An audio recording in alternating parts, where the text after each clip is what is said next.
सबसे पहले मैं उन लाखों बच्चों को और उनके पेरेंट्स को अपनी तरफ से पूरी संवेदना देना चाहता हूं जो इस परीक्षा के रद्द होने से प्रभावित हुए हैं।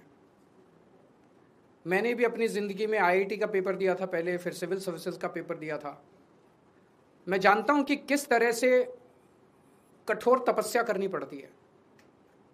हमारा एक छोटा सा घर होता था वहाँ पे हिसार में, ऊपर एक छोटा सा कमरा बनवा लिया था। 24 घंटे उस कमरे में बैठा मैं तैयारी करता रहता था।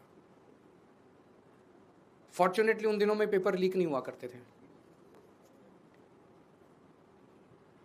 इतना गरीब परिवार होते हैं वो गरीब परिवार, कोचिंग इतनी महंगी है। कोचिंग करने के लिए कई लोग दिल्ली आके रुकते हैं, दिल्ली में किराए की जगह लेते हैं बच्चे। अपने माँ बाप, कई लोगों के माँ बाप अपनी सोना गिरवी रख देते हैं, ज़मीन बेच देते हैं बच्चे को कोचिंग कराने के लिए। और उसके बाद अगर पेपर लीक हो जाए तो उससे बड़ा मैं समझता हूँ कि धोखा किसी के साथ नहीं हो सकता। और ये नीट का पेपर पहली बार लीक नहीं हुआ। मेरे ख्याल से एक बार 17 में हुआ था, एक बार 21 में हुआ था, फिर एक बार 24 में हुआ था और एक बार अब लीक हुआ है। 4 बार पेपर लीक हो चुका। तो पेपर ऐसे तो लीक होते नहीं है। इसका मतलब बहुत बड़े स्तर के ऊपर कुछ ना कुछ तो कल्यूजन है, मिली भगत है, पॉलिटिकल पेट्रोनेज है।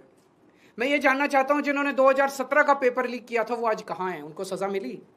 जिन्होंने 2021 का पेपर लीक किया था उनको सजा मिली? जिन्होंने 2024 का पेपर लीक किया सबकी बेल हो गई, सारे बाहर हैं। सबको कह दिया गया अब अगले पेपर के लीक करने की तैयारी करो। और वो कर रहे हैं, पेपर लीक पे लीक पे। ये चल क्या रहा है इस देश के अंदर? और मैं पूरी जिम्मेदारी के साथ कहता हूं, सरकार चलाना कोई आसान काम नहीं है। सरकार चलाना बहुत मुश्किल काम है।